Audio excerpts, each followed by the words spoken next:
बिस्मिल्लाहिर्रहमानिर्रहीम।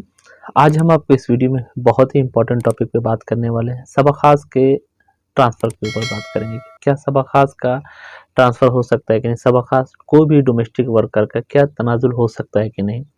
दूसरा वो जो कोई भी डोमेस्टिक वर्कर हो, चाहे सबक-खास हो, चाहे अमीन मंज़िली हो, चाहे मजरे के थे, चाहे बकरी वाले थे, चाहे खदामा के थे, मतलब कोई भी अगर ऐसे डोमेस्टिक वीज़े में आते हैं, उन पे हुरूब लगा है, तो क्या उनका हुरूब कैंसिल हो सकता है? सऊदी अरब के जो न्यू कानून के मुताबिक, जो न्यू लॉ के मुताबिक क्या उनका हुरूब रिमूव होके कन्वर्ट होके अपना अकामा बना सकते हैं? सवाल बहुत ही ज़्यादा कॉमन हो चुका है। इस पे मैंने डिटेल्स में वीडियो पहले ही बनाई थी। मैंने पहले वीडियो बनाई थी, पर बहुत सारे टॉपिक के अंदर इंक्लूड थे, जिसकी वजह से लोगों को शायद पूरी वीडियो नहीं देख रही, इसलिए सवाल का जवाब नहीं मिलता है। तो आज की वीडियो सिर्फ इसी टॉपिक पे होगी कि क्या सबक-खास का वीज़ा तनाज़ुल हो सकता है कि नहीं?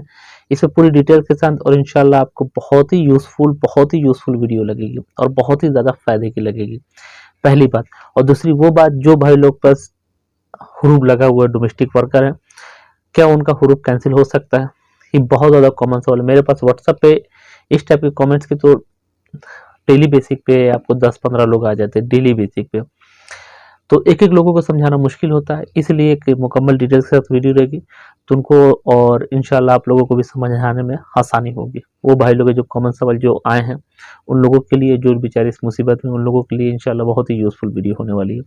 चलिए वीडियो शुरू करते हैं। सबसे पहले आप हमारा चैनल देखते हैं या पहली बार देख रहे हैं, तो चैनल को सब्सक्राइब ज़रूर कीजिए, बेल आइकन को ज़रूर प्रेस कीजिए। इससे हमारी हिम्मत बढ़ती है और हमारा हौसला बढ़ता है कि हम लोगों के लिए अच्छी इन्फॉर्मेशन कैलकुलेट करके लोगों तक जमा कर रहे हैं और लोगों तक पहुंचा रहे हैं, लोगों को उससे फ़ायदा हो रहा है, अल्हम्दुलिल्लाह।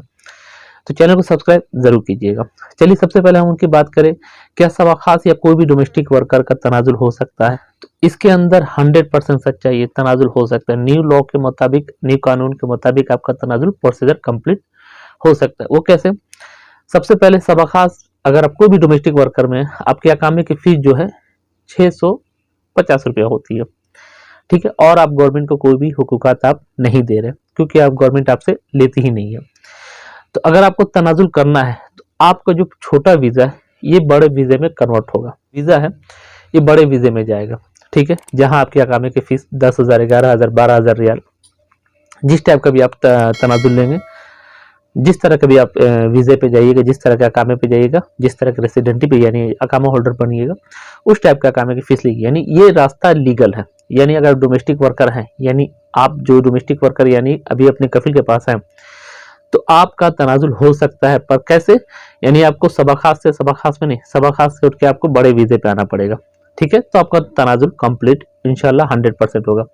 अब कैसे होगा, कैसे होगा, ये लोगों का सवाल है। अब इसका जवाब आपको जो है कि आपका मेन कफिल, यानी अगर मैं अपने सबक-खास, ये कोई भी डोमेस्टिक वर्कर वीज़ा हूँ मेरा, ठीक है, और मैं अपने कफिल के पास काम कर रहा हूँ, तो मुझे अपने कफिल की परमिशन 100% चाहिए। मेरा कफिल जवाज़ात में खुद जाएगा और जाने के बाद मेरा कफिल सामने वाले कफिल को बोलेगा कि हाँ, मैं इसका तनाजुल दे रहा हूँ, इसकी ज़रूरत मुझे नहीं है, आप इसका तनाजुल प्रोसीजर कंप्लीट करो, तब होगा। अगर आपके दिमाग में ये सोच है कि बिना और विदाउट परमिशन के मैं सबक-खास का वीज़ा वो किसी और में कन्वर्ट कर लूँ, 100% नहीं होगा। यानी ये सवाल का आपको जवाब मिल गया कि सबक-खास का तनाजुल होगा, 100% होगा। पर कैसे होगा? कि लाजमी आपकी कफिल की परमिशन होनी चाहिए। दूसरी चीज़, आपका वीज़ा सबक-खास छोड़ के एक बड़े वीज़े में जाना चाहिए, तब जाके आपका तनाजुल होगा। तो अल्हम्दुलिल्लाह ये बात है, आप लोगों को इंशाल्लाह मेरे अंदर सारी चीज़ें डाउट क्लियर हो गई कि किस तरह आपका तनाजुल का प्रोसीजर होगा। तो अब दूसरी बातें हम उनकी करेंगे, जिन बंदों पे हुरूब लगा हुआ है, जो डोमेस्टिक वर्करों में आते हैं, चाहे सबक-खास हो, चाहे अमीन मंज़िली हो, चाहे बकरी वाले हो, चाहे कोई भी हो, चाहे कोई भी हो, ठीक है? डोमेस्टिक वीज़ा जिनका है, अगर उन पे हुरूब लगा है, ठीक है, तो क्या उनका तनाजुल कंप्लीट होगा? तो अगर इसमें सीधी बात बोला जाए तो 100% नहीं होगा। अगर आप पे हुरूब लगा हुआ है, चाहे कई साल का हुरूब है, चाहे 5 साल का हो, चाहे 6 महीने का हो, चाहे 1 महीने का हो, आपके लिए नए लॉ के अंदर कुछ भी नहीं। मेरे पास से कम नहीं 25 से 30 ऐसे लोग आए हैं, और जबकि मैंने उनको खुद सामने से रिप्लाई करने बोला भी, अगर भाई अगर आपका तनाजुल हो जाए तो मुझे ज़रूर यूट्यूब पे कमेंट्स, नहीं तो व्हाट्सएप पे डायरेक्ट अपनी आके आईडी सेंड कर दिएगा, भाई मेरा तनाजुल इस प्रोसीजर से कंप्लीट हो गया। तो मेरे पास जो केसेस आए हैं, पाकिस्तान के मेरे फ्रेंड हैं, उन्होंने मुझे बहुत ही डिटेल्स में बताया कि उनके साथ क्या हुआ। सबसे पहले तो उनका जो सबक-खास का था, डोमेस्टिक वर्कर, आप लोगों को तो पता है सारी चीज़ें कि आज़ाद वीज़े क्या होते हैं, तो उस पर डिटेल्स में बात करने की ज़रूरत नहीं है। तो इनका सबक खास का वीज़ा था और शायद कुछ पैसा वैसा देने थे कफिल को जो नहीं दे पाए, जिसके बाद इन पे हुरूब लग गया। कफिल ने हुरूब मार दिया, ठीक है, हुरूब मार दिया। अब इसके बाद पैसा जो है बहुत ज़्यादा ही खर्चा हुआ और जिसके अंदर जब जाते हैं कफिल को, नए कफिल को लेकर जाते हैं, नई डेट मिलती है, लास्ट में बेचारे तंग आके उन्होंने मेरे से बात हुई, उन्होंने बोला कि भाई मुझे आप एग्जिट ही दिला दो कि मैं अपने मुल्क चला जाऊं। तो मैंने उनको बोला कि भाई मैंने आपको पहले ही बोला था कि आपका तनाजुल नहीं हो सकता है। उन्होंने बोला कफिल ने बोला था। तो चलिए कोई बात नहीं है, पर अभी तक आज के डेट तक अभी तक कोई भी लॉ नहीं आया डोमेस्टिक वर्कर अपना हुरूब वाला है वो अपना तनाजुल कर सके। यानी पहला स्टेप तो मैंने आपको बता दिया कि किस तरह आपका जो अगर विदाउट हुरूब वाले जो नहीं यानी लीगल है, काम कर रहे हैं, एब्सेंट वर्क नहीं उनका, वो काम कर रहे हैं, तो वो किस तरह अपना तनाजुल कंप्लीट कराएंगे।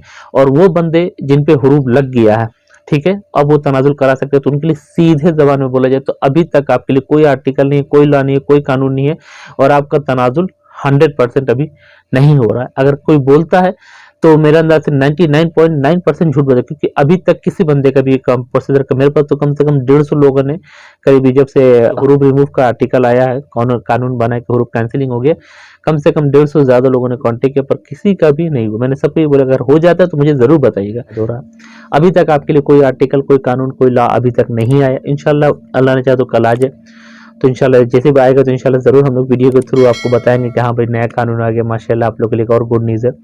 तो इसके अंदर एक और इम्पोर्टेंट चीज़ ये है कि अगर आप पे हुरूब लगा है, जैसे मान ली मैं कंपनी का हूँ, अगर मेरे पास अल्लाह न करे कंपनी ने हुरूब दिया है, मेरे कफिल ने हुरूब दिया है, तो मुझे ऑनलाइन पे जब एमओएल की वेबसाइट पे हम चेक करने जाएंगे ml.gov.sa, तो वहाँ हमको एब्सेंट फ्रॉम वर्क शो करता है, ठीक है, जिस तरह का आपको इसमें दिख रहा है एब्सेंट फ्रॉम वर्क शो करता है, ठीक है। पर अगर कोई भी डोमेस्टिक वर्कर है तो उसको वहां शो नहीं करता है। अगर आप डोमेस्टिक वर्कर है तो आपका सारा डाटा जो है जवाजात के अंदर और आपकी सारी अथराइज जो होती है, सारा मालिकाना हक जो होता है आपके कफिल के पास होता है। तो अगर आप डोमेस्टिक वर्कर आपके ऊपर हुरूब लगाए तो आपको कैसे मालूम पड़ेगा मेरे पे कौन सा हुरूब है। एक बात और मैं आपको बता दूं, हुरूब डाटा जो होता है कोई भी हुरूब कैंडिडेट के लिए इंपॉर्टेंट है। हर वो हुरूब कैंडिडेट जो नॉर्मल तरीके, जो बड़ी कंपनी के हों चाहे डोमेस्टिक के हों, उनके लिए हुरूब डाटा इंपॉर्टेंट होता है जवाजात से निकलवाना, क्योंकि जब तक इसको नहीं निकलवाएंगे आपको नहीं पता चल पाएगा आपके पे कौन सा हुरूब है। एक होता है ब्लैक हुरूब, यानी आप सऊदी अरब की सर्विस स्टॉप हो जाती है, आप सऊदी अरब से बाहर नहीं जा सकते। तो हुरूब डाटा सबके लिए ज़रूरी होता है। अगर आप पे हुरूब लगा है तो हुरूब डाटा निकलवाना आपके लिए ज़रूरी होता है, क्योंकि इसी से मालूम पड़ेगा आपका हुरूब कब लगा, कौन सा हुरूब लगा, कितने हुरूब डाले गए, किस कैटेगरी के हुरूब डाले गए, सारे डाटा इसी में मौजूद होते हैं। तो अगर आपको हुरूब डाटा निकलवाना है तो आप हमारे फ्रेंड के ऑफिस है, डिस्क्रिप्शन में उनका व्हाट्सअप नंबर है, आप उनसे कांटेक्ट कर सकते हैं, मेरा नाम भी डाल सकते हैं मेरे रेफरेंस में, मेरा भी व्हाट्सअप लिंक डिस्क्रिप्शन में मौजूद है, आप मुझसे भी कांटेक्ट कर सकते हैं। इंशाल्लाह मैं कोशिश करूंगा कि आपका काम जल्दी बोल के रेफरेंस में देके करा दूं। तो ये अलग बात होगी। अगर आप घर जाना चाहते हैं तो आपको फिर भी ये हुरूब डाटे की जरूरत पड़ेगी। अगर आप एम्बेसी के थ्रू जाएंगे तो एम्बेसी सबसे पहले आपसे बोलेगा आप अपना हुरूब डाटा लेके आइए। तो हुरूब डाटा आपके लिए, अगर आप हुरूब कैंडिडेट हैं तो आपके लिए जरूरी है कि हुरूब डाटा अपना हुरूब पेपर जो है निकलवाएं। अगर आपको हुरूब डाटा निकलवाना है तो हमसे भी निकलवा सकते हैं, नहीं तो कहीं और से भी निकलवा सकते हैं, पर आपको लाजमी आपके पास हुरूब डाटा होना चाहिए कि आप पे कौन सा हुरूब लगा है, किस कैटेगरी का हुरूब लगा है और हुरूब कितने तारीख, सारी डेट, उसके अंदर पूरी डाटा एक आता है, आपको निकलवाना जरूरी है। तो आई होप आपको डोमेस्टिक वर्कर हैं और आपके सारे सवाल के जवाब मिल गए होंगे कि दोनों सवाल के हुरूब वाले डोमेस्टिक वर्कर को हुरूब रिमूव हो रहा है कि नहीं और अकामा बन रहा है कि नहीं, और दूसरे वो जो सऊदी अरब में लीगल अपने अभी काम कर रहे हैं, करंटली काम कर रहे हैं कफिल के पास, उनका तनाजुल हो सकता है कि नहीं। तो इन दोनों के सवाल का जवाब इंशाल्लाह मैं उम्मीद करता हूँ आपको बहुत अच्छी तरीके से मिल गए। अगर अभी भी कोई कंफ्यूजिंग है, कोई सवाल है, तो डायरेक्ट मेरे व्हाट्सअप नंबर पे कांटेक्ट कीजिएगा और वहाँ एक आईडी सेंड कर दिएगा। और थोड़ा सा यूट्यूब के कमेंट्स में पढ़ नहीं पाता हूँ, जिसकी वजह से मैं अगेन सॉरी बोलता हूँ, क्योंकि बहुत ज़्यादा लोगों की शिकायत होती है कि मैं आपको 15-15 दिन तक आप मैसेज मेरा नहीं देखते, बाद 15 दिन बाद बोलते हैं कि ऐसा नहीं। तो कोशिश किया कि जो लोग डायरेक्टली व्हाट्सअप पे ही कांटेक्ट करें, वहीं आपके सवाल के जवाब मिल जाएंगे। और थोड़ा सा टाइम का इशू होता है जिसकी वजह से यूट्यूब के कमेंट्स को आदमी रिप्लाई नहीं कर पाता है, तो आप डायरेक्टली व्हाट्सएप पे ही आके अपना नोटिफिकेशन यानी दे सकते हैं। अपने जो भी सवाल है वहाँ डायरेक्टली आईडी सेंड कर दिएगा, इंशाल्लाह वहाँ आपके रिप्लाई जो भी होंगे इंशाल्लाह बेटर से बेटर आपको समझा दिया जाएगा, इंशाल्लाह आपकी मदद की जाएगी। अल्लाह ने चाहा तो आपके साथ खैर होगा। दुआ में याद रखिए, चैनल को सब्सक्राइब जरूर कीजिए। कोई कन्फ्यूजिंग है, कोई सवाल है तो ज़रूर मुझे इन्फॉर्म कीजिएगा। इंशाल्लाह मैं कोशिश करूँगा कि आप लोगों की जल्दी से जल्दी बेहतर से बेहतर मदद की जाए। ख्याल रखिए। कोई कन्फ्यूजिंग है तो मुझे ज़रूर याद कीजिए और चैनल को सब्सक्राइब ज़रूर कीजिएगा। अल्लाह हाफिज़।